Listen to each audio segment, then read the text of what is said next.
En las sombras de Italia, donde el silencio fue ley y la sangre se heredó como un apellido, 3 organizaciones forjaron el destino del crimen organizado para siempre. La Cosa Nostra, el imperio del honor y la traición, la mafia que convirtió la familia en un juramento y el miedo en una forma de gobierno. La 'Ndrangheta, el poder invisible, la red silenciosa que creció lejos de los reflectores, convirtiendo la lealtad de sangre en su arma más indestructible. La Camorra, el caos organizado, la mafia sin un solo rey, violenta, fragmentada y eterna, donde la ambición nunca conoció límites. 3 historias, un mismo origen, Italia como cuna del crimen moderno, organizaciones nacidas del silencio, alimentadas por la sangre y sostenidas por el miedo. Las mafias reveladas, no como leyendas, sino como sistemas de poder que aún proyectan su sombra sobre el mundo.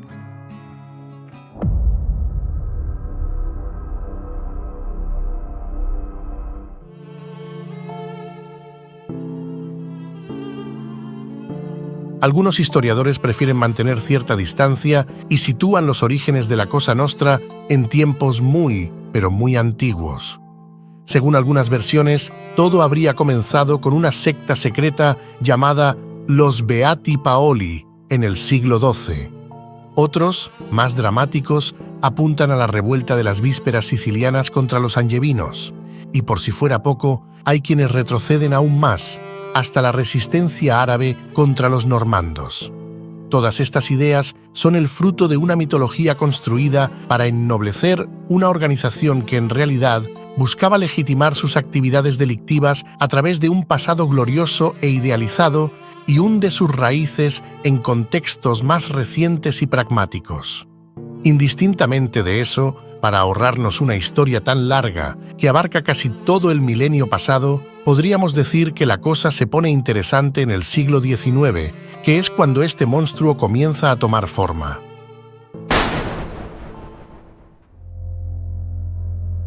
Basta ubicarse en Sicilia por esa época, un lugar donde los latifundios, un sistema basado en la explotación intensiva de la tierra por parte de una pequeña élite de terratenientes, dominaban el paisaje y la economía.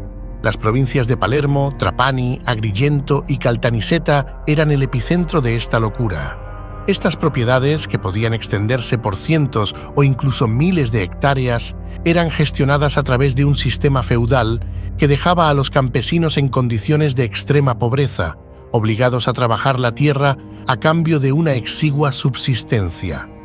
La sociedad siciliana estaba muy polarizada.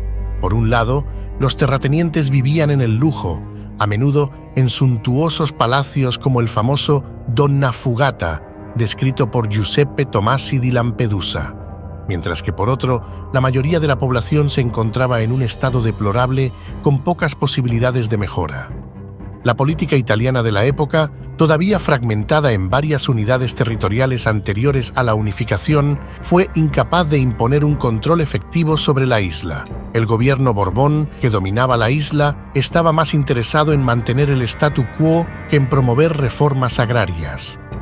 Pero con la abolición de los privilegios feudales en 1812, la nobleza local decidió que ya no quería ensuciarse las manos en el campo y se mudó a las ciudades. Pero claro, dejaron atrás sus tierras, que fueron arrendadas a unos tipos llamados gabelotti, pertenecientes a la nobleza empobrecida. Estos eran como los nuevos ricos, pero en lugar de ser emprendedores, eran más bien unos explotadores de campesinos que necesitaban hacer tratos con las bandas de bandidos que merodeaban por el campo. Ya sabes, asuntos de seguridad que ellos no podían cubrir.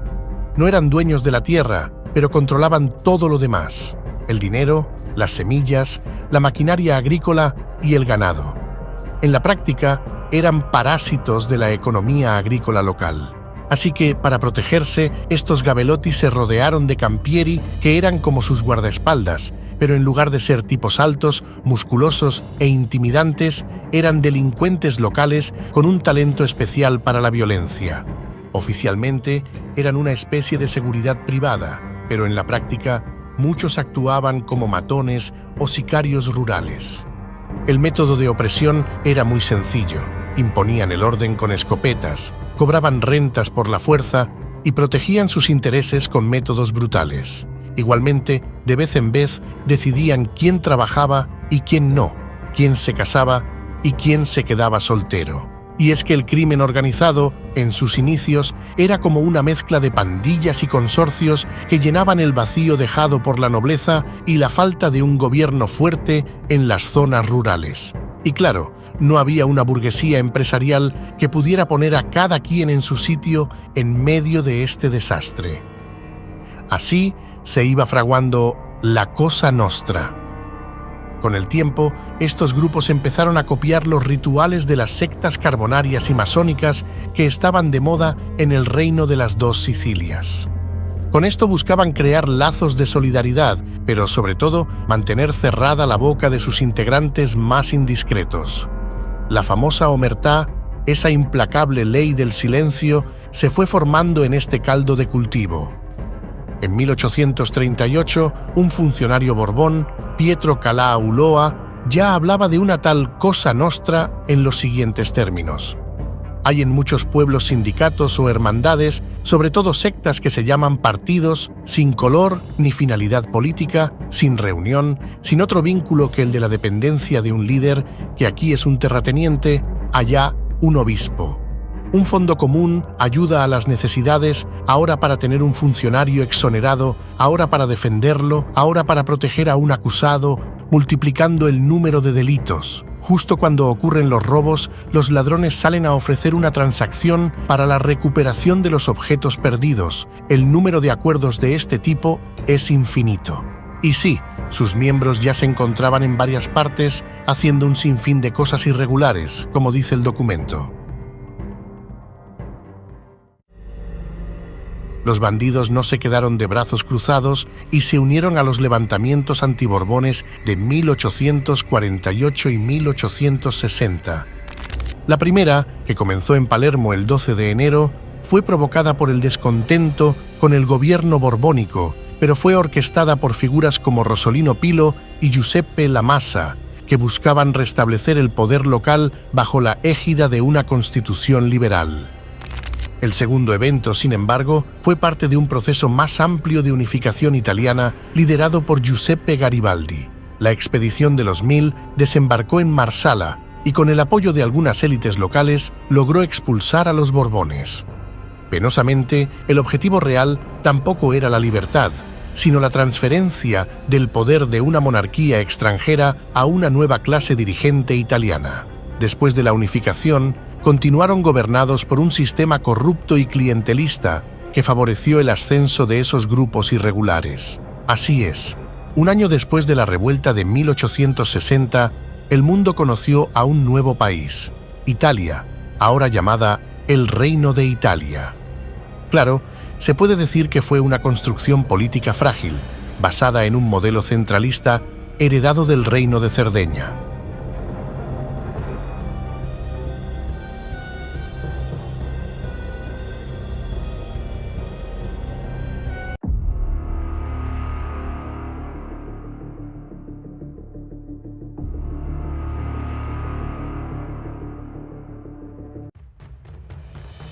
No hace falta adivinar quiénes estaban especialmente entusiasmados con mantener el sistema de privilegios, la naciente Cosa Nostra. Gracias a la corrupción, lograron integrarse sin problemas en el nuevo orden nacional que surgió tras la unificación de Italia. Es más, el grupo delincuencial no solo sobrevivió, sino que encontró un terreno fértil para expandirse y consolidarse hacia nuevas áreas, como la política y la estructura de poder local, formando alianzas con dirigentes y funcionarios corruptos. Tanto así que en 1865, solo 4 años después de fundado el reino, el prefecto de Palermo, Filippo Antonio Gualtierio, envió un informe al gobierno, haciendo varias críticas y pidiendo su neutralización con las siguientes palabras: existe un grave y prolongado malentendido entre el país y las autoridades. El peligro es que la llamada mafia o asociación criminal pueda crecer en audacia y que, por otra parte, el gobierno se encuentre sin la debida autoridad moral para pedir el apoyo necesario a la gran clase de ciudadanos más influyentes para combatirla. No es algo que los locales no supieran, simplemente lo resaltante es el término que utiliza. Por fin la palabra mafia aparece por primera vez en un documento oficial. Pero como siempre, ese grupo no se quedó quieto. 10 años después, un parlamentario llamado Diego Tajani denunció las conexiones entre ellos y el gobierno, y la Cosa Nostra pasó a ser un tema de conversación nacional. Ya no era un término exclusivo de los documentos oficiales, sino que cobraba vida propia en la opinión pública italiana. Empero, la historia no es tan sencilla. En 1877, la izquierda histórica intentó ponerles freno, enviando al prefecto Antonio Malusardi a Sicilia. Hizo detenciones masivas y redadas, colaborando con las autoridades locales y utilizando estrategias innovadoras para debilitar las rudimentarias redes delincuenciales, pero para sorpresa de nadie, salieron casi ilesos. En aquel periodo, la corrupción política en Italia estaba profundamente arraigada en todos los niveles del poder. Un ejemplo claro de esta corrupción es el diputado Raffaele Palizzolo, un conocido protector de mafiosos que, a pesar de las pruebas en su contra, fue absuelto de ser el instigador del asesinato del marqués Emanuele Notarbartolo en 1893, quien quería frenar un grupo de presión político amponil que quería controlar ni más ni menos que el Banco de Sicilia. Al año siguiente, el gobierno de Francesco Crispi decidió disolver por la fuerza el movimiento de las Ligas Sicilianas de los Trabajadores, que luchaba por mejores condiciones laborales para los campesinos. La Cosa Nostra, que al principio intentó infiltrarse en ella, terminó aliándose con el gobierno para reprimir a los que se atrevían a alzar la voz. Y así llegamos a finales del siglo XIX y principios del siglo XX, cuya época estuvo marcada por la turbulencia con la migración masiva de italianos hacia los Estados Unidos. Vivir en la península itálica por aquellos días no era fácil. La situación económica era una mezcla explosiva de crisis agrícolas, industrialización retrasada y desempleo galopante, todo ello aderezado con una buena dosis de descontento social. La frustración se convirtió rápidamente en deseo de escapar y así muchos comenzaron a soñar con cruzar el océano para buscar una vida mejor. Miles de sicilianos estaban dejando su isla y entre ellos no faltaban personajes como los que protagonizan esta historia.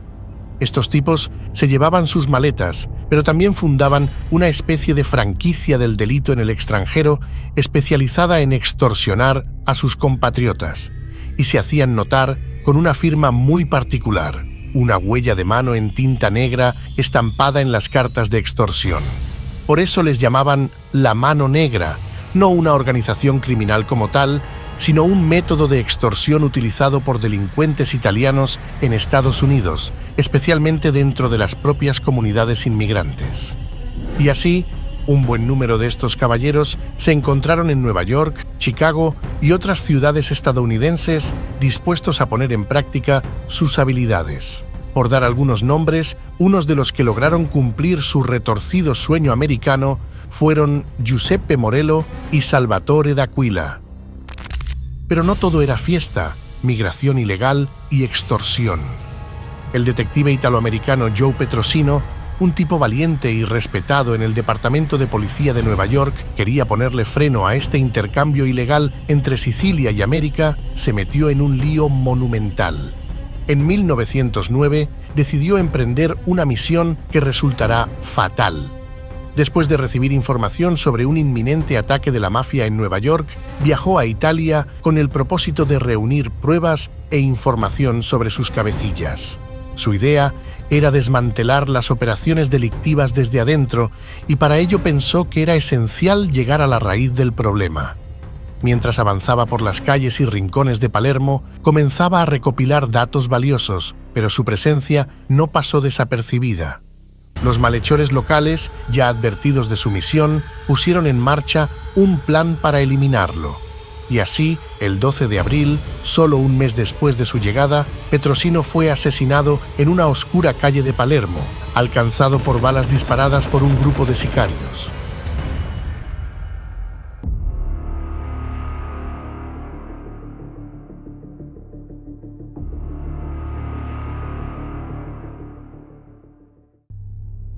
Ahora estamos en una nueva década, que no necesariamente es mejor que la anterior, porque el clima de inestabilidad de la posguerra, donde la crisis económica, el desempleo y la inflación galopante crearon un terreno fértil para el descontento. Los veteranos de la Primera Guerra Mundial, que esperaban reconocimiento por sus sacrificios, se encontraron luchando por sobrevivir, lo que los convirtió en presa fácil de las promesas de orden y estabilidad bajo nacionalismos exacerbados. Se estaba gestando un movimiento político con grandes ambiciones. Llamado Fasci Italiani di Combattimento, se rebautizó rápidamente en el Partito Nazionale Fascista, dirigido por un líder carismático llamado Benito Mussolini. Este hombre supo explotar a su favor el clima de miedo al comunismo, palpable entre las clases burguesas y agrarias. Estos últimos vieron en la ideología llamada fascismo un baluarte contra la amenaza bolchevique y no dudaron en financiar y apoyar a sus escuadrones, que se distinguían por su brutalidad en la represión del malestar obrero y campesino. Con el cambio de nombre del movimiento, Mussolini adoptó un programa más duro y autoritario, abandonando las posiciones republicanas e igualitarias por una política profundamente monárquica y nacionalista. De igual forma, esto le permitió atraer a más nacionalistas y a la burguesía. El fascismo y la Cosa Nostra tenían una relación un tanto complicada, como esos novios que se pelean pero no pueden dejarse. Por un lado, el régimen fascista lanzó una represión brutal contra los mafiosos, con el famoso Prefecto de Hierro, con Cesare Mori a la cabeza. Este tipo se instaló en Palermo en 1925 y era como el Rambo de la época, pero en lugar de erradicar el problema de raíz, solo se dedicó a limpiar el campo de bandidos con métodos bastante duros. Comenzó con acciones espectaculares, como el asedio de Gani, donde realizó una auténtica demostración de guerra psicológica. Tomó mujeres y niños como rehenes para obligarlos a salir de sus escondites y no dudó en masacrar públicamente a los bandidos para demostrar quién estaba al mando. Mori no solo se centraba en los peces pequeños, también salió a la caza de los más pesados. Logró detener y condenar a personas como Vito Cascio Ferro, uno de los jefes supremos, y otros rufianes conocidos como Francesco Cuccia y Calogero Vizzini. Sus operaciones provocaron miles de arrestos, con aproximadamente 11.000 personas detenidas en sus primeros 3 años de gestión, 5.000 de ellas solo en la provincia de Palermo. No obstante, su acción no estuvo exenta de contradicciones. Cuando comenzó a investigar los vínculos entre el AMPA y el fascismo local, como en el caso del jerarca Alfredo Cuccio y el general Antonino Di Giorgio, recibió órdenes directas de Mussolini para limitar las investigaciones y cerrar rápidamente los juicios. A la par y en contraste con la represión, algunos líderes mafiosos eran amigos íntimos de los fascistas. Así que, mientras algunos líderes como Joseph Bonanno y Salvatore Maranzano decidieron hacer las maletas y emigrar a Estados Unidos, otros se quedaban o volvieron a Sicilia disfrutando de la fiesta. Así llegó la tercera década del siglo pasado, con la Cosa Nostra en Sicilia intentando recuperarse de la dura represión del régimen fascista. Sí se tuvo que ver disminuida, pero la delincuencia no desapareció por completo. Más bien, comenzó a reorganizarse en secreto, manteniendo sus vínculos con la política local y continuando ejerciendo su poder oculto. Muchos de sus miembros se vieron obligados a esconderse o a huir a otras regiones de Italia, donde comenzaron a construir nuevas redes criminales.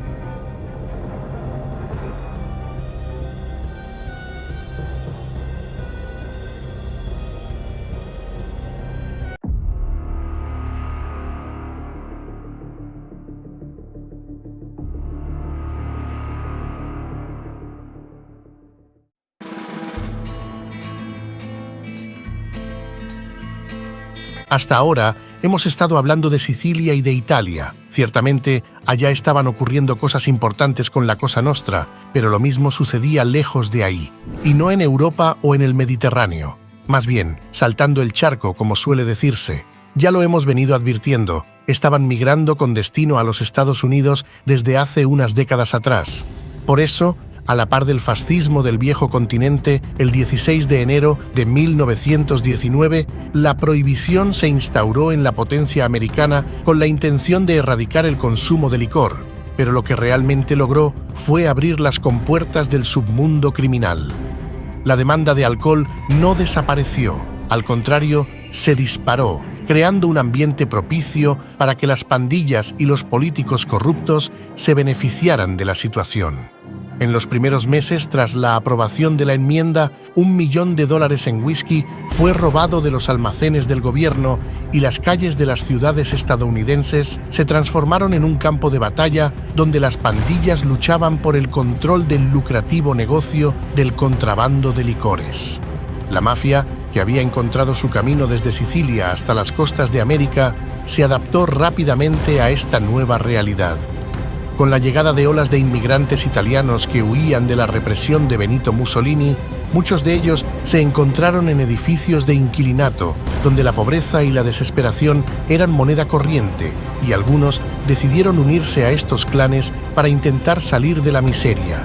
Las ganancias del contrabando de licores superaron a las de los crímenes tradicionales como la extorsión y la prostitución. Las llamadas familias comenzaron a organizarse creando una estructura jerárquica que les permitía operar con eficacia. Los integrantes de las pandillas se hicieron una fuerza laboral diversa, desde jefes y abogados hasta camioneros y matones, todos trabajando en conjunto para asegurar el flujo de licor a las ciudades. Las caravanas de contrabando eran custodiadas por hombres armados y las rivalidades entre pandillas se intensificaron, llevando a una serie de violentos enfrentamientos. En Nueva York, la lucha se intensificó entre las facciones lideradas por Joe Masseria y Salvatore Maranzano, ambos sicilianos, pero el segundo quería arrebatarle el trono al primero. La guerra de Castellamarese, como se conoció, culminó con el asesinato de Masseria en 1931, un evento que marcó un cambio de poder en el crimen organizado. Maranzano, al asumir el control, se autoproclamó jefe de todos los jefes y estableció un código de conducta que sentó las bases para la organización de todos los grupos involucrados. Sin embargo, su reinado fue efímero. 6 meses después, fue asesinado por orden de Charles Lucky Luciano, quien primero había orquestado la caída de Masseria y ahora atentaba contra Maranzano. Y así fue. Luciano ascendió a la cúspide de la jerarquía delincuencial y creó la llamada Comisión de la Mafia. Si bien fue Maranzano quien tuvo la idea de dividir a la mafia en familias y establecer una jerarquía clara, fue Lucky Luciano quien llevó ese concepto a otro nivel. Tras eliminar a Maranzano, comprendió que el título de Capo di tutti capi solo alimentaba el conflicto. Luciano eliminó ese cargo y reorganizó la estructura del crimen en Nueva York. Estableció las 5 familias, ahora como entidades autónomas, pero coordinadas entre sí bajo un sistema cooperativo. Y para mantener el equilibrio, creó la comisión. Un consejo que permitiría mediar disputas, repartir territorios y tomar decisiones colectivas. No solo puso fin a décadas de guerras internas, sino que sentó las bases del crimen organizado moderno en Estados Unidos.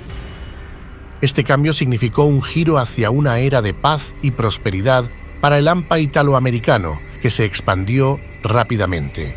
Pero no solo se beneficiaron del contrabando de licores. Cuando la prohibición fue levantada en 1933, rápidamente se adaptó, diversificando sus operaciones hacia apuestas ilegales, extorsión, tráfico de drogas y control de sindicatos. A diferencia de sus predecesores, conservadores y obsoletos, los llamados jóvenes turcos, liderados por Luciano, eran más abiertos a colaborar con otros grupos similares, lo que les permitió diversificar sus actividades y maximizar sus ganancias. Quizá esta expresión suya lo resuma muy bien. Ahora tengo nuevos amigos, no son de Palermo, es más, ni siquiera son italianos, son judíos, pero siguen siendo mis amigos, y son de confianza. Mientras tanto, en Cuba, Meyer Lansky tejía una red de contactos en la industria de los casinos, aprovechando la cercanía de la red ilícita italoamericana con el gobierno de Fulgencio Batista. Con la legalización de los casinos en Las Vegas, todos ellos vieron una oportunidad dorada. Desde los años 40, en medio de la devastadora Segunda Guerra Mundial, que también había afectado suelo estadounidense, con el ataque a Pearl Harbor, las familias de Nueva York, Chicago, y otras ciudades comenzaron a invertir en casinos, utilizando fondos de pensiones de sindicatos que controlaban. Y aquí es donde la cosa se pone interesante, porque existe una teoría que ha ganado popularidad. Según se comenta, la Cosa Nostra siciliana, representada por los jefes Calogero Vizzini y Giuseppe Genco Russo, fue reclutada por los servicios secretos estadounidenses. ¿Y quién hizo de intermediario? Pues nada menos que Lucky Luciano, que aunque fue juzgado y sentenciado en 1936, aún mantenía gran influencia dentro de la mafia, tanto como para negociar su salida de la cárcel a cambio de ayudar a mover los hilos del crimen organizado a favor de Estados Unidos en su tierra natal. La idea era facilitar el desembarco aliado en Sicilia en julio de 1943. En agradecimiento a esto, se dice que algunos mafiosos fueron nombrados alcaldes por el gobierno militar aliado. Uno de ellos fue el ya mencionado Calogero Vizzini. No solo recibió el título honorífico de coronel del ejército de los Estados Unidos, sino que también fue nombrado alcalde de su pueblo natal, Villalba, con poderes casi absolutos. Las verdaderas intenciones detrás de esta colaboración aún se ocultan entre documentos clasificados y silencios incómodos. Pero lo cierto es que, gracias a ella, la mafia siciliana no solo sobrevivió a la guerra, sino que renació más fuerte que nunca.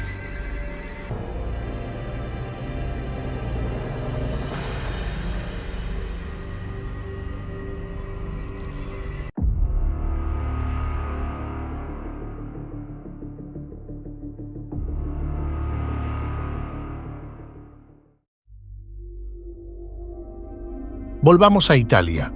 Después de la guerra, Sicilia se convirtió en un verdadero campo de batalla, pero no de los que ves en las películas de acción.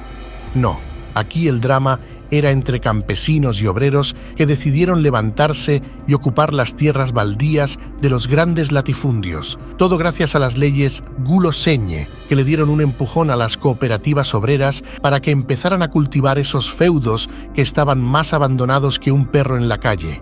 Era hora de que los Gabelotti, esos terratenientes que se creían los reyes, sintieran un poco de presión. Como era de esperarse, no se quedaron de brazos cruzados. Una de las masacres más horribles ocurrió en el valle de Portella della Ginestra, donde un montón de gente se había reunido para celebrar el Día del Trabajo y la victoria de la izquierda en las elecciones regionales del 47. ¿Y quién fue el responsable de esta barbaridad? Salvatore Giuliano, un mandamás de banda que se había puesto al servicio del AMPA y que además era coronel de Levis, el ejército clandestino del movimiento independentista siciliano. Pero la fiesta no duró para siempre. Una vez que la causa separatista se desvaneció, tras el reconocimiento de la autonomía de la isla, la mafia decidió que ya no necesitaba a Giuliano. Así que, en lugar de seguir con su vida de bandido, empezó a intimidar a los movimientos sindicales.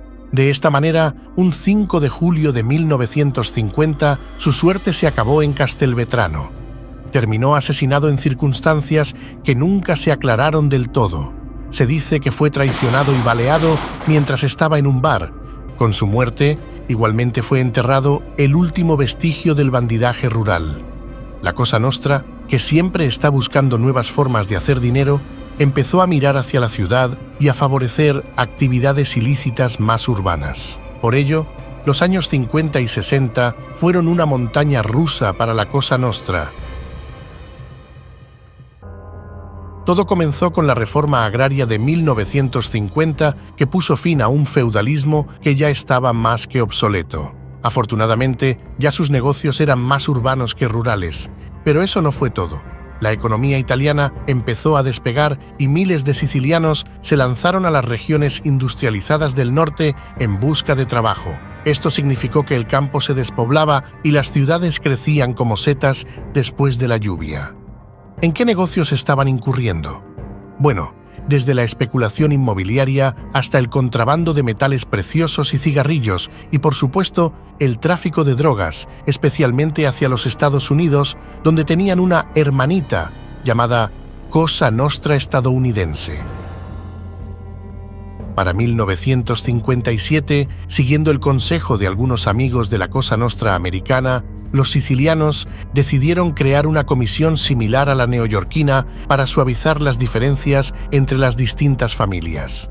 Naturalmente, este esfuerzo no funcionó y estalló en lo que los periódicos llamaron la Primera Guerra de la Mafia, donde se enfrentaron dos poderosas facciones. Por un lado estaba la banda de Salvatore Greco, que operaba en la zona de Chiaculi, en las afueras de Palermo, con aliados como Luciano Liggio, y por otro lado los hermanos Angelo y Salvatore La Barbera, dirigentes del centro de la ciudad. El detonante fue una estafa relacionada con un envío de heroína. Los La Barbera y los Greco estaban involucrados en envíos de droga desde Egipto a Estados Unidos. Cuando los de Brooklyn descubrieron que los paquetes no contenían la cantidad acordada, las sospechas recayeron sobre un miembro relevante llamado Calcedonio Di Pisa, pero fue absuelto de los cargos en una reunión de la comisión. Los La Barbera no estuvieron muy de acuerdo con esto y el 26 de diciembre del 62 Di Pisa fue encontrado muerto. Los Grecos acusaron a los La Barbera del asesinato, desatando inmediatamente el conflicto. Así, Palermo fue un auténtico polvorín y la masacre de Chiaculi en el 63, donde un coche bomba mató a 7 policías, fue el punto culminante de esta locura. El resultado fue que cientos de mafiosos acabaron en la cárcel o huyeron al extranjero, donde continuaron con sus negocios turbios. En Alemania, por ejemplo, sus miembros participaron principalmente en el tráfico ilícito de drogas, armas y robos, utilizando también restaurantes y pizzerías como fachada para el almacenamiento de estupefacientes. En España, por su parte, la Cosa Nostra prefirió centrarse en actividades más relacionadas con el blanqueo de capitales y el tráfico de cigarrillos extranjeros, explotando las rutas marítimas para transportar estupefacientes. En Estados Unidos, mientras tanto, la situación comenzó a cambiar en 1951, cuando un comité del Senado reveló la existencia de una siniestra organización dedicada a lo turbio llamada la mafia, ese término acuñado casi 90 años atrás. A pesar de los esfuerzos por interrogar a sospechosos, pocos testificaron y menos aún proporcionaron información útil en ese momento. La mafia italoamericana consolidaba su poder con mano de hierro y astucia, pero uno de los episodios que marcó un antes y un después fue la violenta muerte de Albert Anastasia. Anastasia, jefe de la poderosa familia que más tarde se conocería como la familia criminal Gambino, era temido y respetado en el mundo del crimen organizado. Pero en 1957 fue asesinado de manera brutal en la barbería de un hotel en Nueva York, un golpe que no solo sacudió las calles, sino que también reconfiguró la estructura interna de la mafia. Ese mismo año, la Policía Estatal de Nueva York desmanteló una reunión de figuras clave del crimen organizado en Apalachín, un evento que obligó al FBI a reconocer abiertamente a todos aquellos señores como un problema serio y a cambiar su enfoque hacia este tipo de operaciones. Y para terminar de revolcar el panorama, ocurría algo insólito.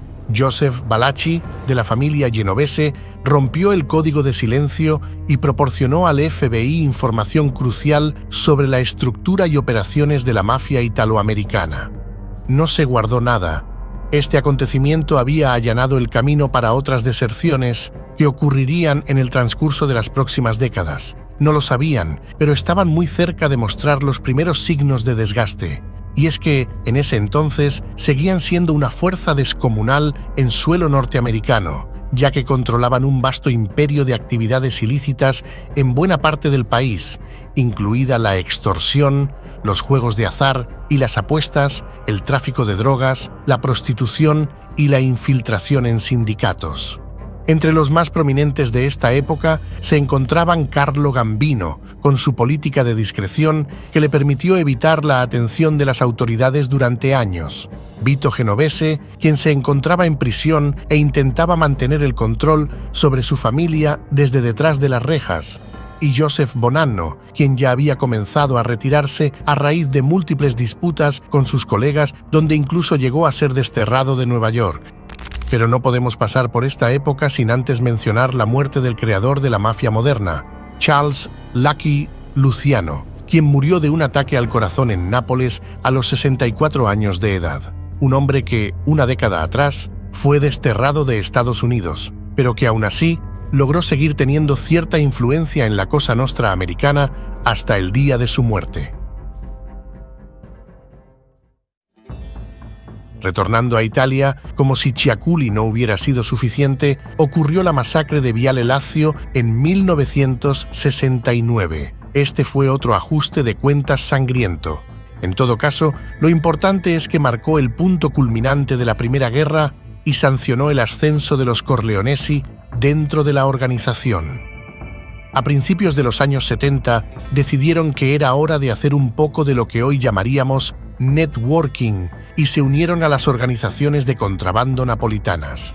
El objetivo era derrotar a la competencia marsellesa en el lucrativo negocio del tráfico de cigarrillos y heroína que llegaba de Europa del Este. Y bueno, como resultado de esta colaboración, los camorristas de Campania fueron admitidos en la Cosa Nostra, formando filiales allá que rápidamente se pusieron a competir con la nueva camorra organizada, recientemente creada por Raffaele Cutolo. En 1974, la Cosa Nostra se reorganizó de nuevo y formó una nueva comisión, presidida por Gaetano Badalamenti, quien era el rey de la provincia de Cinisi y se pensaba lo suficientemente inteligente como para no dejarse matar de inmediato. Luego estaban Stefano Bontate y Luciano Leggio, que representaban a Santa Maria di Gesù y a los Corleonesi, respectivamente, aunque en realidad era Salvatore, la bestia Rina, quien movía los hilos en nombre de Leggio, quien estaba demasiado ocupado escondiéndose de la ley. Al año siguiente se creó una comisión regional ideada por el jefe de la familia Catania, Giuseppe Calderone, que incluía a sus pares jerárquicos de todas las provincias sicilianas donde la Cosa Nostra tenía presencia para evitar la hegemonía de los Corleonesi. Y es que el volumen de negocio generado por el tráfico de heroína los llevó a convertirse en una organización cada vez más orientada a los negocios. Los representantes de esta nueva mafia financiera eran tipos como Salvatore Inzerillo, pariente de los Gambino de Brooklyn, y Gaetano Badalamenti, que tenía sólidos vínculos con la familia de Detroit.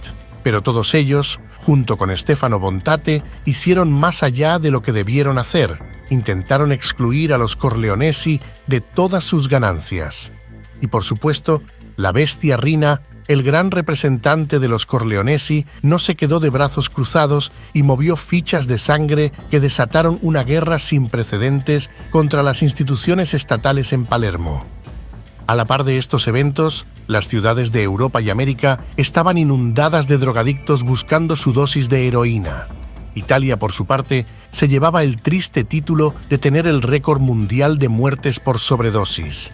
Los malhechores sicilianos, siempre atentos a las tendencias, aprendieron de los marselleses cómo producir heroína a gran escala. El tráfico de esta sustancia les reportaba a la Cosa Nostra unos 300 millones de dólares al año solo en Estados Unidos. Gracias a las pizzerías que usaban como fachadas, la prensa estadounidense empezó a hablar de la Pizza Connection.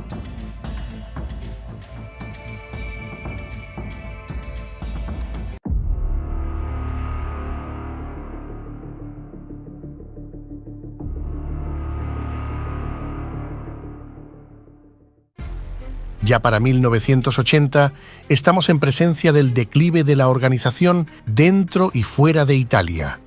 El presidente de la región siciliana, Piersanti Mattarella, el capitán de los carabineros, Emanuele Basile, y el fiscal Gaetano Costa fueron asesinados ese año, y en 1982, el diputado comunista Pío Latorre y varios carabineros también cayeron.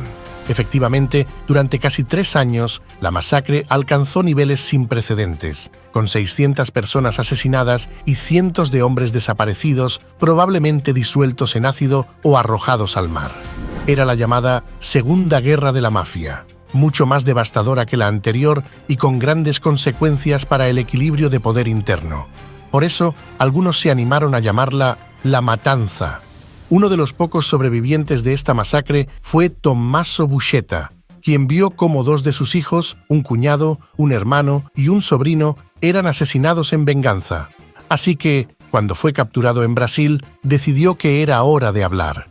Se puso en contacto con el juez Giovanni Falcone, quien formaba parte del pool antimafia, un grupo creado por el juez Antonino Caponetto para compartir información y protegerse de las represalias de los capos. En poco tiempo se acumularon pruebas y testimonios contra estos grupos delictivos, incluyendo las declaraciones de Buscetta y Salvatore Contorno, quien igualmente había perdido a muchos familiares a manos de los Corleonesi. Gracias a esta colaboración, se realizaron más de 300 detenciones en septiembre del 84 en lo que se conoció como la famosa Noche de San Michele. Entre los arrestados estaban hombres importantes vinculados a las ilegalidades y al mundo político, como Vito Ciancimino y sus primos Nino e Ignacio Salvo. Todos los imputados en la investigación acabaron en el banquillo de los acusados en lo que se denominó el maxijuicio, un proceso tan grande que se tuvo que construir una sala tipo búnker para albergar a los cientos de imputados y a sus abogados. El juicio comenzó en 1986 y tras varios eventos concluyó en enero del 92 con la confirmación por parte de la Corte Suprema de varias condenas a cadena perpetua contra la bestia Riina y sus seguidores más leales, que para entonces formaban la cúpula delincuencial. En Estados Unidos la situación no era mejor. En realidad, en los años 70, todavía en pleno apogeo amponil, se aprobó la ley RICO, muy eficaz porque ataca a todo el grupo delictivo en lugar de solo condenar a aquellos que pueden ser fácilmente reemplazados por otros miembros del crimen organizado. La familia Genovese, en particular, vio reducidas sus filas debido a los operativos policiales. Los Lucchese, que siempre habían sido relativamente tranquilos, ya llevaban unos años padeciendo gracias al arresto de su jefe, Anthony Corallo, a mediados de los 80. Para 1990, más de 1000 altos jerarcas de las familias norteamericanas ya habían sido procesados en alrededor de 2 décadas. Y en el primer año de esa misma década estaba el factor Salvatore Sammy Gravano, un pez gordo de la familia neoyorquina Gambino que decidió cooperar con el FBI. Obviamente su testimonio condujo a serias consecuencias para el submundo delictivo de la ciudad, empezando por la condena de John Gotti, el mandamás de los Gambino, y de otros de sus pares jerárquicos. El FBI comenzó a ofrecer inmunidad y protección a los informantes, y esto creó un efecto dominó. Docenas de sus integrantes comenzaron a hablar, revelando secretos y llevando a la decadencia de familias enteras. Esto sigue siendo así hasta nuestros días. Mientras tanto, en Italia, la venganza de los Corleonesi por las condenas del maxiproceso no se hizo esperar, y vaya que se pusieron creativos. El 12 de marzo de 1992, el diputado europeo Salvo Lima, que no era más que un peón en este juego, fue eliminado. Pero las cosas se pusieron realmente oscuras cuando se trató de Giovanni Falcone y Paolo Borsellino, los dos tipos que la Cosa Nostra consideraba los principales responsables de su derrota judicial. El 23 de mayo de ese mismo año, un artefacto explosivo se colocó bajo un tramo de la autopista justo en el cruce de Capaci. El resultado fue devastador. Falcone, su esposa Francesca Morbillo y sus agentes de escolta volaron por los aires. Y como si eso no fuera suficiente, el 19 de julio, otro coche bomba hizo su aparición. Esta vez estacionado debajo de la casa de la madre de Borsellino en Via D'Amelio, en Palermo. El resultado fue una masacre que se llevó a Borsellino y a sus agentes de escolta. Estas dos masacres sacudieron a la opinión pública tanto en Sicilia como en el resto de Italia. La gente estaba furiosa y no se quedó callada. El primer gobierno de Giuliano Amato, sintiendo la presión, decidió que era hora de actuar. Así que ampliaron las penas de prisión para los mafiosos y los trasladaron en masa a cárceles en las islas de Asinara y Linosa. La idea era aislarlos del mundo exterior y evitar que siguieran dando órdenes desde la cárcel. La isla fue militarizada con la Operación Vísperas Sicilianas, que duró hasta 1998. Además, se fortaleció la colaboración con la justicia y en pocos años, cientos de criminales decidieron que era mejor hablar que seguir en el juego. El gran jefe, Toto Riina, fue finalmente arrestado el 15 de enero del 93. Sus manos estaban manchadas con la sangre de jueces, fiscales, policías e incluso mafiosos que osaron desafiar su poder. pero ni siquiera ante las pruebas más contundentes, ni frente a decenas de cadenas perpetuas, Rina rompió el silencio. Jamás confesó, jamás colaboró, jamás mostró arrepentimiento, y cuando habló, maximizó su ironía, arrogancia y cinismo. Me pueden dar 1000 años, no me importa. Yo estoy fuera del mundo, yo no vivo sobre la tierra, vivo en la luna. Si formo parte de la Cosa Nostra o si soy el jefe de todos los jefes, no tengo por qué contárselo a usted ni a nadie, decía. Eso sí, con él fuera del juego, el mando del ala militar de la organización pasó a su cuñado Leoluca Bagarella. Este tipo, junto a sus aliados Giovanni Brusca, Giuseppe Graviano y Matteo Messina Denaro, decidió que la guerra contra el Estado debía continuar. Así que lanzaron una nueva ofensiva terrorista, algo inusual y novedoso para la Cosa Nostra. En la primavera y verano, los coches bomba empezaron a explotar en lugares inesperados. Un atentado contra el presentador de televisión Maurizio Costanzo en Roma, otro en la Galería de los Uffizi y el Corredor Vasari en Florencia y hasta en el Pabellón de Arte Contemporáneo de Milán. Uno tras otro, los cabecillas de Lampa fueron perseguidos y arrestados, poniendo fin a sus largos períodos de clandestinidad. El mando supremo pasó así a uno de los últimos fugitivos de importancia que aún estaba en libertad, Bernardo Provenzano. Provenzano, por el contrario, se puso creativo y lanzó una estrategia de camuflaje que fue un éxito total. En lugar de andar haciendo asesinatos a lo loco y crímenes que llamaran la atención, se dedicó a hacer negocios más discretos, especialmente en compras públicas y salud privada. Finalmente, después de 43 años esquivando la ley, Provenzano fue capturado en 2006, en la localidad de Corleone. Al año siguiente, la policía también se llevó a Salvatore y Sandro Lo Piccolo, un padre y su hijo que intentaban revivir la gloria de la mafia de Palermo tras la caída de Provenzano. Pero como siempre, la suerte no estaba de su lado. En 2008 hubo rumores de que la familia Incerillo, que había estado en el exilio en Estados Unidos durante 20 años, estaba intentando restablecer la conexión necesaria para el narcotráfico. Asimismo, se hablaba de un plan para reactivar la comisión en territorio siciliano. Pero como si la policía tuviera un radar para estas cosas, ambos intentos fueron bloqueados antes de que pudieran despegar. Ya para 2018, Settimo Mineo, otro de los altos dirigentes, intentó recrear el alto órgano de dirección de la mafia, pero adivina, fue detenido como tantos otros. Y para rematar, la policía atrapó a Matteo Messina Denaro en 2023, el último gran fugitivo de la Cosa Nostra que llevaba 30 años siendo buscado por las masacres de su época. Así llegamos hasta nuestros días. La situación actual de este grupo delictivo, tanto en Sicilia como en Estados Unidos, es una fascinante mezcla de decadencia e intentos de reorganización. En Sicilia, la Cosa Nostra intenta resurgir de las cenizas, a pesar de las continuas operaciones policiales y judiciales que la golpean duramente. Y es que ya no son lo que solían ser, han perdido poder e influencia. En Estados Unidos, por su parte, las famosas 5 familias criminales de Nueva York, aunque continúan existiendo, son solo un recuerdo de lo que fueron, con un poder y una influencia sobre la sociedad disminuidos. Se dice que, para evitar la atención de las autoridades, subcontratan a otros grupos, como las bandas de motociclistas. En la actualidad, los jefes de las 5 familias de la Gran Manzana son Michael Mancuso, de los Bonanno, probablemente Domenico Cefalù, de los Gambino, Liborio Belomo, para los Genovese, y Michael De Santis, para los Lucchese, designado como jefe en funciones por el famoso Víctor Amuso, que aún se encuentra encerrado en una cárcel y que debido a su edad será donde probablemente morirá. Por otra parte, no se sabe quién pueda ser el líder de los Colombo tras el fallecimiento de Andrew Russo en 2022.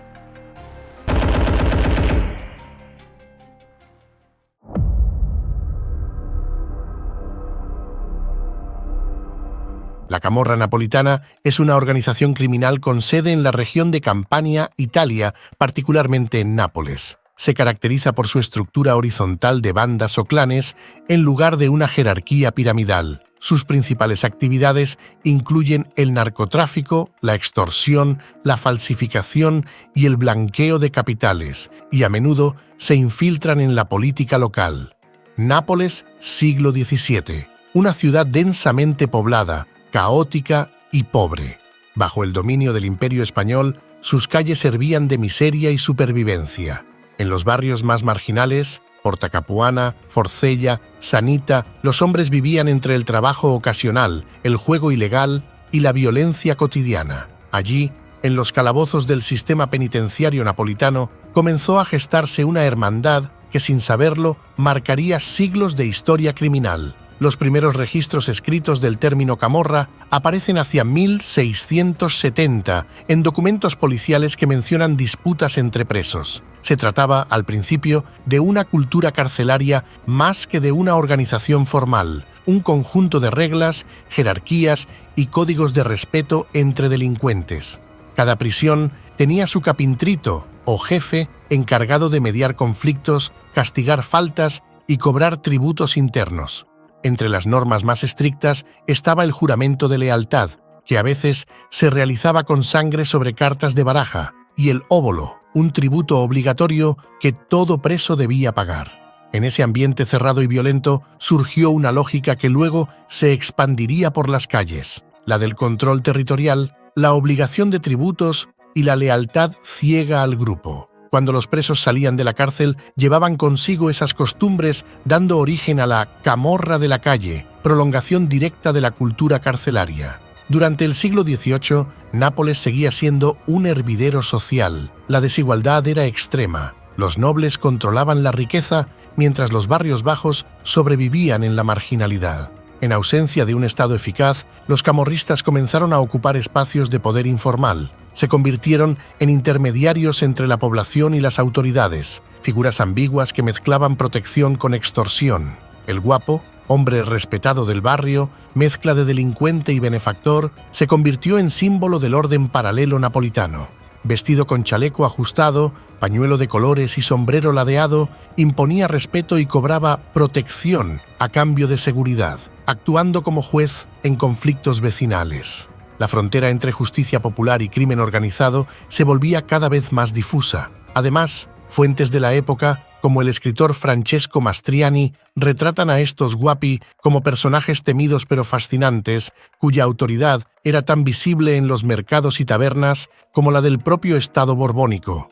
Sus códigos, sus duelos y su presencia física eran un reflejo de la tensión social de Nápoles, una ciudad donde el miedo y la dependencia caminaban de la mano. El siglo XIX fue turbulento para Nápoles y para toda Italia. El reino de las dos Sicilias, gobernado por los Borbones, enfrentaba revueltas sociales, tensiones con potencias extranjeras y una pobreza crónica en el sur. En este escenario, la camorra pasó de ser una red de guapi y carcelarios a convertirse en una organización con peso social y político. Los camorristas ya no se limitaban a las tabernas o mercados, intervenían en elecciones, controlaban barrios enteros y actuaban como intermediarios entre la población y las autoridades. Durante la primera mitad del siglo XIX, los funcionarios borbónicos comenzaron a usar a los camorristas como brazo informal para controlar la calle. La policía era insuficiente y corrupta. La camorra, en cambio, imponía orden con eficacia brutal. El pacto tácito funcionaba así. Los políticos permitían que los camorristas manejaran negocios ilegales, juegos, extorsión, mercados, y a cambio, ellos garantizaban tranquilidad en los barrios y aseguraban votos en las elecciones locales. El resultado fue devastador. La camorra se incrustó en la vida institucional napolitana. Ya no eran simples delincuentes, sino actores políticos. Los testimonios de la época muestran que la organización tenía una estructura piramidal rudimentaria. En la cúspide se encontraba el capintrito, o jefe supremo. En cada barrio, jefes de zona recaudaban dinero y ejercían autoridad. En las cárceles, los mismos líderes mantenían el control desde adentro. Todo preso recién llegado debía pagar un tributo, someterse a las normas camorristas y jurar lealtad. Esa lógica se replicaba en los barrios. El comerciante, el cochero o el vendedor ambulante debía reconocer la autoridad del camorrista local. La relación entre la camorra y la sociedad napolitana quedó expuesta con un caso que conmocionó a Italia: el asesinato de Gennaro Cuocolo y su esposa Maria Cutinelli en 1906. Cuocolo, un antiguo delincuente y pequeño camorrista del barrio de Santa Lucía, se movía entre el crimen y la policía y se sospechaba que actuaba como informante. Su esposa, María, conocía bien ese entorno marginal. Ambos fueron encontrados muertos en Nápoles y rápidamente se vinculó el crimen con rivalidades internas y posibles venganzas por traición. El caso derivó en el gran proceso a la camorra, celebrado entre 1911 y 1912 en la ciudad de Viterbo. Fue un juicio gigantesco con más de 350 imputados que reveló la magnitud de la organización. Allí aparecieron figuras como Enrico Alfano, alias Erricone, considerado jefe supremo, y decenas de camorristas acusados de homicidios, extorsiones y manipulación política. El juicio terminó con condenas severas, pero también mostró la dificultad del Estado italiano para erradicar a la camorra. Muchos testigos se contradijeron, hubo sospechas de corrupción judicial y la organización sobrevivió.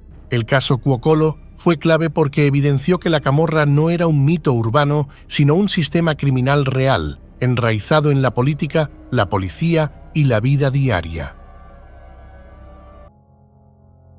Hacia finales del siglo XIX y comienzos del XX, la camorra se consolidó como una institución paralela en Nápoles. Organizaba fiestas populares, imponía normas, cobraba impuestos de facto y tejía alianzas con autoridades locales. El filósofo Benedetto Croce la describió como un cáncer moral que corroía el tejido social, pero para muchos napolitanos era parte de la vida cotidiana, una autoridad tan presente como la Iglesia o el Estado. Cuando Benito Mussolini llegó al poder en 1922, su régimen prometía imponer orden absoluto sobre el caos social italiano. En el sur, ese orden incluía acabar con las mafias. El nuevo prefecto de Palermo, Cesare Morí, conocido como el Prefecto de Hierro, emprendió una ofensiva brutal contra la Cosa Nostra siciliana. En Campania, aunque con menos intensidad mediática, se aplicó una política similar: perseguir a la camorra, encarcelar a sus líderes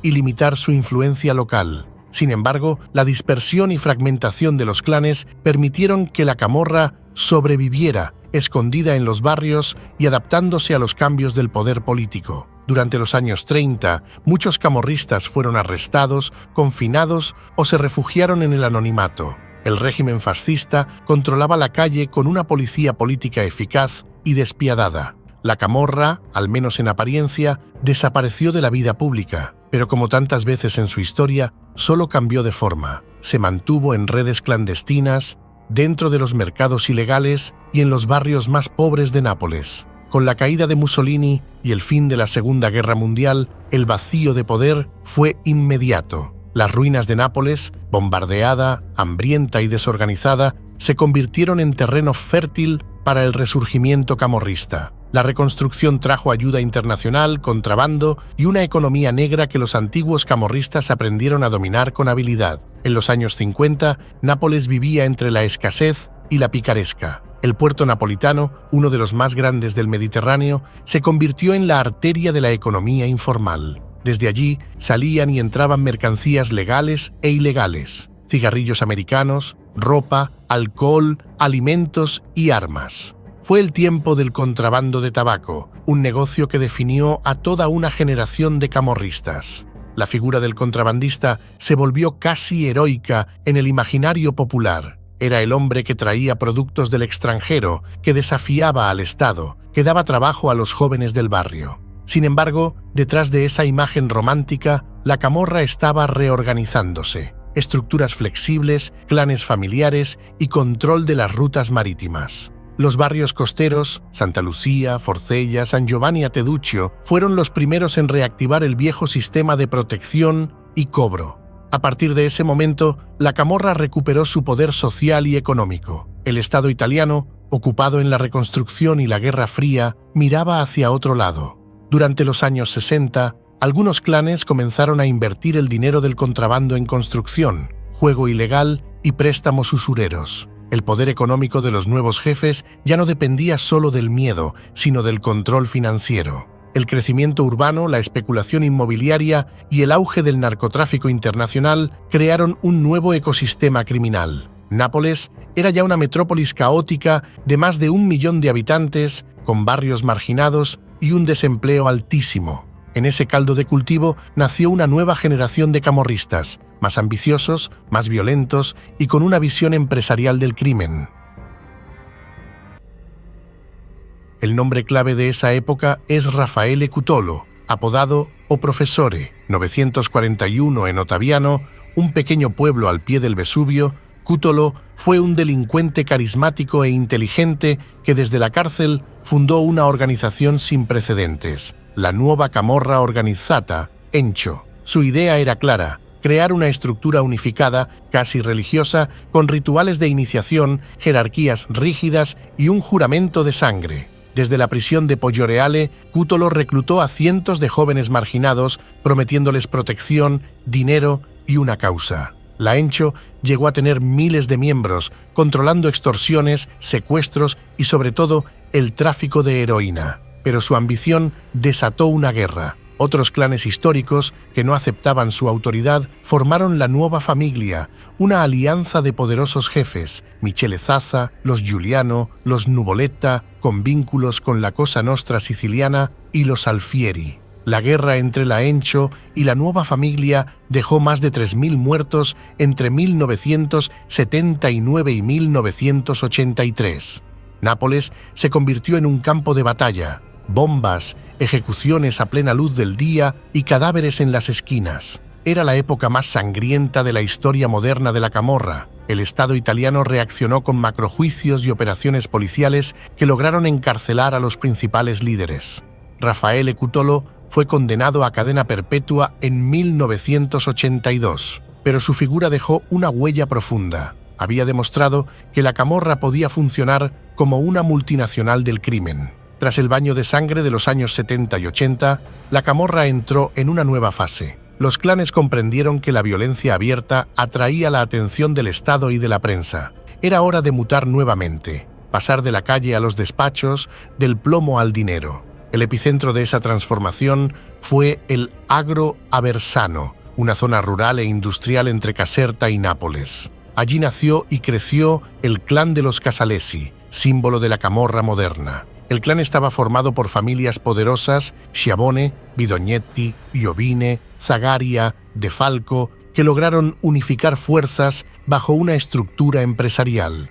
Su base era Casal di Principe, un municipio que se convirtió en el corazón financiero del crimen organizado en Campania. Los líderes más conocidos fueron Francesco Schiavone, rostro mediático y carismático; Antonio Iovine, cerebro financiero; Michele Zagaria, estratega logístico y militar; y Francesco Bidognetti, con control del narcotráfico y las extorsiones. A diferencia de la camorra tradicional, los Casalesi adoptaron un modelo empresarial: infiltración en construcción y obras públicas, dominio de la gestión de residuos, incluyendo el vertido ilegal de desechos tóxicos, e inversión en agricultura y distribución alimentaria, imponiendo precios y controlando mercados. Uno de sus negocios más lucrativos fue el manejo ilegal de basura industrial, que dio origen a la tristemente célebre Terra dei Fuochi, una zona devastada por la contaminación. Entre los colaboradores clave de la logística y las finanzas se encontraba Tommaso Giacomino, conocido por gestionar operaciones complejas de transporte y contratación de empresas fachada, fortaleciendo el control de los Casalesi sobre el territorio. El poder del clan de los Casalesi fue tal que el Estado italiano organizó el proceso Spartacus, desarrollado entre 1998 y 2008, el mayor juicio antimafia contra la camorra. Participaron más de 500 testigos y hubo 36 condenas a cadena perpetua. Sin embargo, aunque se encarceló a la mayoría de los jefes, el clan nunca fue erradicado por completo. La caída de los grandes capos provocó la fragmentación de la camorra. Surgieron decenas de clanes más pequeños, cada uno controlando un barrio, una calle o un municipio. La autoridad central se desintegró, pero la estructura sobrevivió. Esta nueva camorra, descentralizada y ágil, era más difícil de perseguir. Sin un capo supremo, los golpes del Estado se diluían y la violencia local se volvió imprevisible. En Nápoles y Caserta, el poder se disputaba a tiros. Las guerras por el control del narcotráfico al por menor y las extorsiones convirtieron a la ciudad en un campo de batalla urbano. Los periódicos hablaban de miniguerras civiles entre jóvenes delincuentes sin códigos ni jerarquías que sembraban terror y violencia en los barrios, ocupando el lugar de clanes tradicionales debilitados. Mientras los viejos clanes se desgastaban en conflictos locales, otros comprendieron que el futuro estaba en el narcotráfico internacional. El puerto de Nápoles, una de las terminales marítimas más grandes de Europa, se transformó en la puerta de entrada de la cocaína latinoamericana hacia el continente. Los clanes napolitanos comenzaron a trabajar con los carteles colombianos y mexicanos, estableciendo vínculos estables con organizaciones como el Cartel del Golfo y grupos del Valle del Cauca. La Ndrangheta calabresa, con sus redes consolidadas en Sudamérica, actuó como aliada y socia. En paralelo, mafias de Europa del Este y del Norte de África colaboraban en la distribución de heroína, hachís y armas. Los contenedores del puerto se convirtieron en canales de entrada invisibles. Detrás de empresas de importación legal se escondían cargamentos de droga por millones de euros. Así, la camorra del siglo XXI se globalizó. Ya no dependía únicamente de Nápoles, sino de un sistema logístico que conectaba 3 continentes y que le permitió consolidar su presencia internacional. La camorra perfeccionó su modelo dual, un pie en la economía legal y otro en la criminalidad pura. El dinero del narcotráfico, las extorsiones y los préstamos usureros se invierte en negocios aparentemente legítimos: constructoras, empresas de reciclaje, transporte, distribución alimentaria, hoteles y centros comerciales. Paralelamente, los clanes controlan la economía informal: venta callejera de productos falsificados, contrabando de tabaco, piratería digital, apuestas clandestinas y préstamos ilegales. La línea entre lo legal, lo informal y lo criminal es tan difusa que, en muchos barrios, la camorra actúa como autoridad económica, un intermediario omnipresente que decide quién trabaja, quién abre un negocio y quién sobrevive. El sociólogo Isaías Sales describe esta realidad como un capitalismo criminal, un sistema donde la ilegalidad no es excepción, sino motor de la economía. En Campania, esta simbiosis entre mafia y mercado ha creado una sociedad donde el crimen no solo manda, sino que emplea, invierte y construye, y donde la presencia de la camorra se percibe tanto en los callejones de Nápoles como en las licitaciones públicas y los balances empresariales. Hoy, la camorra combina 3 caras: violencia fragmentada en las calles, criminalidad económica y empresarial y narcotráfico internacional. No existe un capo supremo. En cambio, la organización opera como una constelación de clanes capaces de cooperar o enfrentarse según las circunstancias. Su fuerza radica en la adaptabilidad. Cada golpe del Estado, cada arresto, genera nuevas oportunidades para reorganizarse, demostrando que 4 siglos después de su nacimiento, la camorra sigue siendo una sombra permanente en la historia de Italia y del crimen organizado global. En la última década, Nápoles se ha convertido en el escenario de un fenómeno que inquieta a toda Italia: adolescentes, incluso menores de edad, que circulan en motocicletas con armas al cinto, desbordados por la violencia y sin miedo. Son hijos de barrios olvidados, donde la pobreza, el desempleo juvenil y la ausencia del Estado han dejado un vacío que la camorra juvenil ha ocupado con rapidez y ferocidad. Estos grupos, conocidos como Paranze dei Bambini, imitan los rituales y gestos de la vieja mafia napolitana, pero su estructura es distinta. Carecen de jerarquías estables, códigos de honor o estrategias de largo plazo. Su lenguaje es la violencia inmediata, su escenario las redes sociales y su objetivo el reconocimiento público. Posan con armas, dinero o motos y transforman el delito en espectáculo. El anonimato que caracterizaba al camorrista clásico ha sido reemplazado por la exhibición digital del poder. Roberto Saviano documentó este fenómeno en su libro La Paranza dei Bambini, 2016, luego llevado al cine y la televisión. Lo que parecía una ficción distópica se ha vuelto, con los años, una radiografía precisa de la realidad napolitana: jóvenes que sueñan con poder rápido y visibilidad instantánea sin importar el costo. La violencia se ha convertido en un lenguaje cotidiano, una forma de afirmarse en un mundo que los excluye desde el nacimiento. Los datos más recientes confirman la gravedad del cambio. En 2024, los Carabinieri de Nápoles registraron 48 menores detenidos o denunciados por portar armas, frente a 31 del año anterior. En el mismo periodo, la Dirección de Investigaciones Antimafia documentó un aumento de tiroteos y heridos por disparos vinculados a la camorra, con un número creciente de adolescentes implicados. Muchos de estos jóvenes, según los investigadores, no responden a un clan concreto, actúan movidos por rivalidades locales o por la simple necesidad de demostrar poder. El contexto social explica en parte el fenómeno. En la región de Campania, la tasa de desempleo ronda el 17,4% y entre los menores de 30 años supera el 27%, más del doble del promedio nacional. Son cifras que reflejan una realidad estructural: barrios sin inversión pública, escuelas saturadas, pocas oportunidades laborales y un Estado que llega tarde o no llega nunca. En ese vacío, la camorra ofrece dinero rápido, sentido de pertenencia y un modelo, torcido pero tangible, de éxito. Frente a este escenario, el Estado italiano ha respondido con una estrategia dual: represión y reconstrucción. En el terreno judicial, se ha reforzado la aplicación del artículo 41 bis, que aísla a los capos mafiosos en cárceles de alta seguridad. Además, se han intensificado las operaciones antimafia, las investigaciones financieras y los decomisos de bienes ilícitos. En marzo de 2025, el Ministerio del Interior anunció una maxi-confiscación por valor de casi 294 millones de euros a un empresario vinculado al lavado de dinero de diversos clanes camorristas. La medida abarcó sociedades, terrenos, viviendas y automóviles distribuidos entre Nápoles, Caserta, Salerno y Roma. Pero la verdadera innovación ha sido la reutilización social de los bienes confiscados. Solo en Campania, más de 3.000 inmuebles arrebatados a la camorra se han transformado en cooperativas agrícolas, centros culturales, casas de acogida y escuelas comunitarias. Cada edificio recuperado simboliza una victoria doble: se hiere el corazón económico del crimen y se devuelve dignidad al territorio. Aún así, no todos los proyectos prosperan.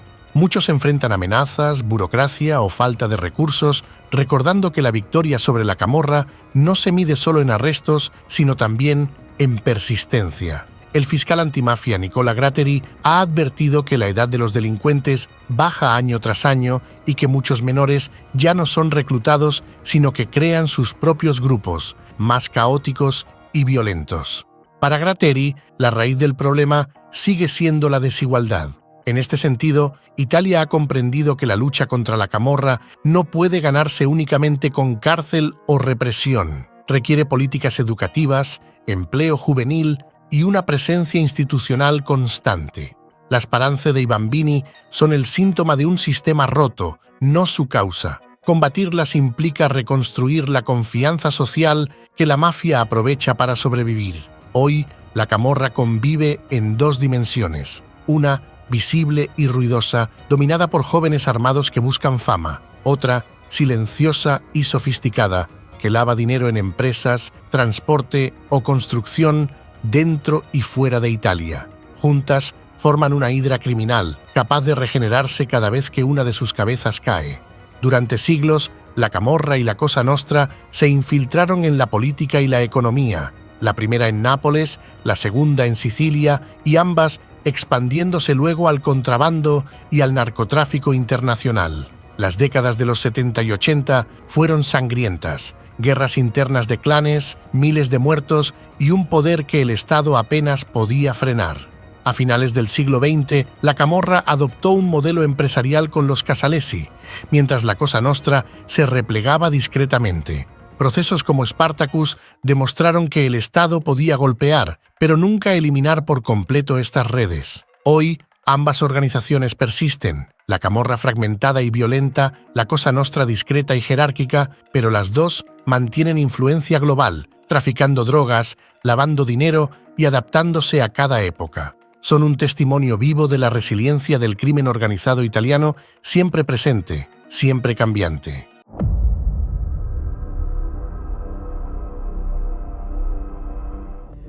No estamos hablando de un entramado criminal más del montón. Mientras la Cosa Nostra se ahogaba en sus propios códigos y la camorra se peleaba por los basureros de Nápoles, los calabreses conquistaron el mundo sin hacer mucho ruido hasta que la masacre de Duisburgo les puso el foco.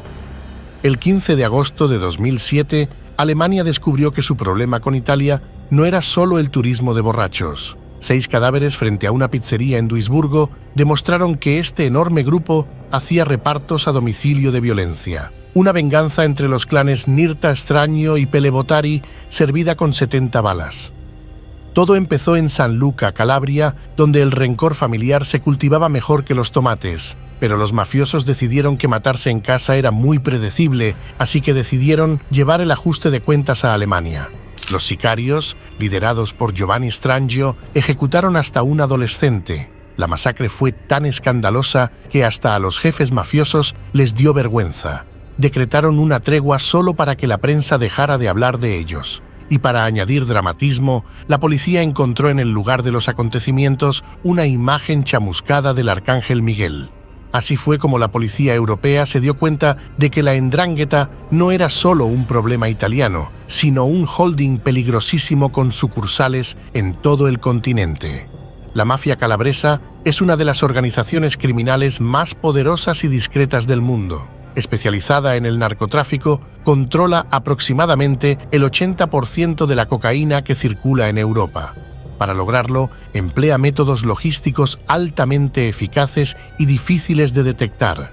Uno de ellos incluye el uso de ambulancias, vehículos que por su naturaleza rara vez son inspeccionados por las autoridades.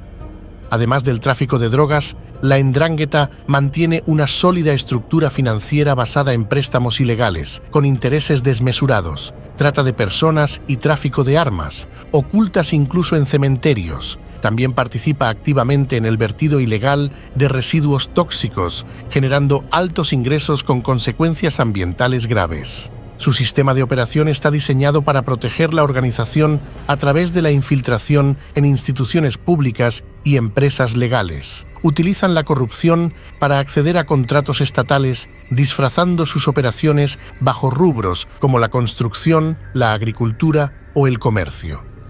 A nivel estructural, se organiza en clanes familiares llamados Endrina, células autónomas pero coordinadas, con fuerte control territorial. Es una unidad tan cerrada que hasta el perro probablemente tenga que demostrar su linaje calabrés para entrar. Estas unidades forman agrupaciones mayores denominadas locali, que necesitan al menos 49 miembros activos para poder operar y están dirigidas por una cúpula jerárquica bien definida. Y en la cúspide está el capo crimine, el presidente, el jefe, acompañado de su equipo directivo, el contabile, un contable que, curiosamente, deja fajos de billetes enteros sin declarar. El mastro di giornata, básicamente, el que lleva la agenda de las ejecuciones pendientes, y otros cargos más de acuerdo a las necesidades organizacionales. Ellos llaman a esa junta directiva la provincia, y si alguien piensa en la traición o en hacer algo contra los intereses grupales, la omertá, la famosa ley del silencio mafiosa, garantiza que su boca se mantenga cerrada, o alguien se la cierre de la forma más traumática posible. El caso de Lea Garofalo lo demuestra. 24 de noviembre de 2009 en Milán. Ese día estaba prevista una cita familiar. Carlo Cosco, expareja de Lea Garofalo y miembro de la 'Ndrangheta, la atrajo para supuestamente hablar del futuro de su hija. Pero el futuro de Lea fue efímero antes de que la estrangularan con una cortina. Luego pasaron 3 días destrozándola en un almacén de Monza y con mucho ensañamiento la disolvieron en ácido. Su pecado fue romper la omertá. Ella, exmujer de mafioso convertida en colaboradora de la justicia, había osado contar los secretos del clan para salvar a su hija de ese mundo. Pero para el padre de la criatura era más fuerte el dolor de la deshonra que el hecho de que su ex esposa los pusiera en jaque. Pero eso no es todo, ya que ellos han perfeccionado el arte de la intimidación, pues van desde regalos macabros hasta incendiar negocios que no pagan el seguro obligatorio que ellos imponen. Incluso hasta han llegado a poner cabezas de cabra y cachorros muertos frente a las casas de quienes osan desafiarlos. Lo más curioso es cómo exportan esa sangrienta cultura familiar de la que tanto se ufanan. Da lo mismo si están en Calabria o en Canadá, las tradiciones y las cuentas pendientes siempre viajan con ellos. Eso sí, nada de extraños. Aquí la familia lo es todo, literalmente. Y mientras ellos expandían su imperio, Nicola Gratteri, el fiscal más impaciente de Italia, lleva 3 décadas viviendo como un rehén de lujo. Escoltas las 24 horas del día, sin poder ir al baño, sin un protocolo de seguridad y con la certeza de que un café mal tomado puede ser su último. No tengo vida, dice el hombre que ha dedicado su vida a combatir a la 'ndrangheta. Pero ¿cómo llegaron hasta este punto? Se trata de una historia larga y profunda. Se supone que todo gran imperio criminal necesita una leyenda fundacional épica, y la 'ndrangheta no iba a ser menos. Ellos tienen una historia fundacional favorita que deja más dudas que certezas. Según, todo empezó con 3 nobles españoles del siglo XV llamados Oso, Mastroso y Carcagnoso, que tras vengar el honor de su hermana ultrajada sexualmente, pasaron 30 años en una prisión siciliana redactando lo que sería un manual delictivo. Al salir, fundaron las 3 grandes mafias italianas como quien abre sucursales: la Cosa Nostra en Sicilia, la 'ndrangheta en Calabria y la Camorra en Nápoles. Hay que admitirlo, es una bonita fábula. Bueno, al menos sueñan con orígenes nobiliarios y grandeza europea. Pero la realidad es mucho menos atractiva de escuchar. Mientras Italia se unificaba entre discursos patrióticos y trajes elegantes, Calabria optó por un modelo de negocio más pragmático. Y es que la organización nació en las cárceles del sur de Italia en el siglo XIX, donde presos listillos extorsionaban a otros reclusos con la excusa de contribuciones religiosas y controlaban el negocio de los dados. Allí, entre rejas, algún iluminado, hoy anónimo, diseñó jerarquías, ritos de iniciación y un código de honor. Sus primeros negocios fueron el campo, extorsión a agricultores, robo de ganado y, como no, el clásico o pagas o te parto la cara. Calabria, pobre y montañosa, era el lugar perfecto para todo aquello, sin ferrocarriles y con una policía bastante deficiente. Lo cierto es que la Italia post-unificación era un circo donde políticos sin principios compraban votos con violencia. La naciente 'ndrangheta les ofreció ese servicio con una sonrisa y una navaja. Además, en una región tan pobre como esa, donde los terratenientes abusaban de sus agricultores y el Estado brillaba por su ausencia, la mafia se vendió como justiciera. Luego llegó el brigantaggio, es decir, el bandidaje con estilo, y los terratenientes, en vez de llamar a la policía, contrataron a los miembros de este clan como seguridad privada. Ironías de la vida, los criminales se convirtieron en los guardaespaldas de los ricos. La ley Pica, creada en la década de los 60 de ese siglo, intentó acabar con esto, pero ni así. Jueces y policías miraban para otro lado, encantados con sus jugosos sobornos. Para la década siguiente, el bandidaje pasó de moda, pero la mafia ya tenía nuevos planes: controlar votos. Los políticos, en vez de perseguirlos, les compraron favores. Los periódicos gritaban escándalos, pero nuestros protagonistas ya eran imparables. Esa es la verdad. Los primeros registros serios aparecen a finales de la década de 1880. Los juicios en Palmi, un maxi proceso que duró años, fueron el bautizo legal de la 'ndrangheta, donde pasó de ser unos cuantos matones a una corporación delictiva con manual de estilo. Cuando la justicia indagó, descubrió que esos gamberros tenían estructura, como si de un ministerio se tratase: jerarquías, ritos y hasta código de vestimenta. Los juicios se iban dando y los miembros de la organización iban cayendo como peones. Una de las primeras tandas fue de 219 miembros. 7 años más tarde, otros 225 siguieron sus pasos. Pero lejos de acabar con los criminales, los juicios solo revelaron su escalofriante profesionalización. Mientras los jueces celebraban sus condenas, los jefes se reunían en Polsi como si fueran la junta directiva de una empresa, solo que, en vez de balances, decidían quién moría. Ya adentrados en el siglo XX, un terremoto arrasó Messina y Reggio Calabria en 1908, dejando alrededor de 80.000 víctimas y ciudades en ruinas. Se estima que fue de 7,1 grados y mientras miles lloraban a sus muertos, había gente frotándose las manos de la alegría.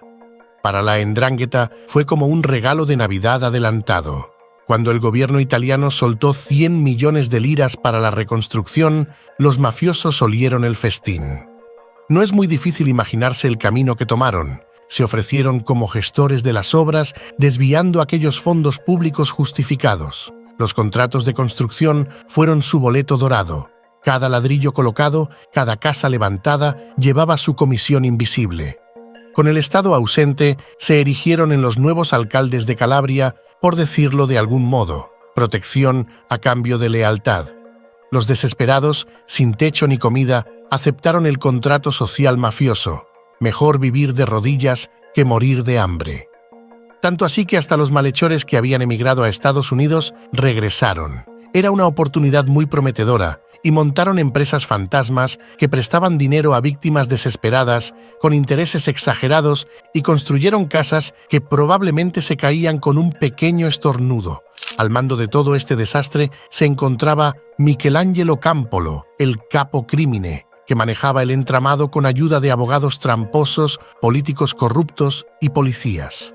Todo parecía marchar viento en popa, de no ser por la Primera Guerra Mundial y el auge fascista en la década posterior a su culminación. Hay que tenerlo claro, los años 20 irrumpieron con Mussolini queriendo limpiar Italia de mafiosos, pero con una selectividad algo sospechosa. Mientras la Cosa Nostra y la Camorra sufrían la mayoría de las redadas, la 'Ndrangheta seguía campando a sus anchas. Pero las quejas de los locales obligaron a Augusto Turati, secretario nacional del Partito Nazionale Fascista, a lanzar una operación en 1927 en Calabria, tan discreta que casi parece que querían que pasara desapercibida. 6 años antes de comenzar la Segunda Guerra Mundial, detuvieron a 400 de los integrantes de este grupo, y Campolo, el jefe, cayó un año antes de ese evento internacional con cadena perpetua. Pero ni así los doblegaban. Salieron fortalecidos, porque hasta el fascismo pierde contra una organización que lleva décadas burlándose de las autoridades. Y ahora, con el Estado italiano jugando a la guerra, los clanes calabreses convirtieron el sur del país en su patio trasero. Se dice que durante este tiempo se hicieron de un arsenal de la Wehrmacht para amenazar jueces con estilo, pero son puras especulaciones. Visto desde otro ángulo, tiene sentido que esparcieran esos rumores. Después de todo, ¿qué organización mafiosa no se sentiría orgullosa de decir que robaron a los nazis en sus narices? Pero pasados los respectivos años, al terminar este nuevo episodio de beligerancias, Italia estaba hecha añicos, y ellos, lejos de conmoverse, vieron en los escombros una oportunidad de negocio. Mientras la gente hacía largas filas para el pan, ellos monopolizaban el mercado negro y la prostitución. Además, estos emprendedores deshonestos siguieron a los emigrantes calabreses como tiburones oliendo sangre para extorsionarlos, y se adentraron en los secuestros y el contrabando de tabaco. Luego, otro desastre, cuando las aguas de la inundación de Reggio Calabria arrasaron todo a su paso en 1953, la 'Ndrangheta ya tenía las botas puestas para pescar en río revuelto. Mientras el Estado italiano se rascaba la cabeza preguntándose cómo ayudar, los mafiosos locales se convirtieron en los héroes inesperados, con intereses ocultos, claro está. Repartieron comida y ayuda como si fueran la Cruz Roja, pero con un plus, favores que luego cobrarían con creces. Hasta el alcalde de turno, en un arranque de candidez o de complicidad, aplaudió públicamente a un capo por su solidaridad. Pero el trasfondo era que controlaban los contratos de reconstrucción, extorsionaban a los constructores y se aseguraban de que cada ladrillo colocado les dejara su comisión.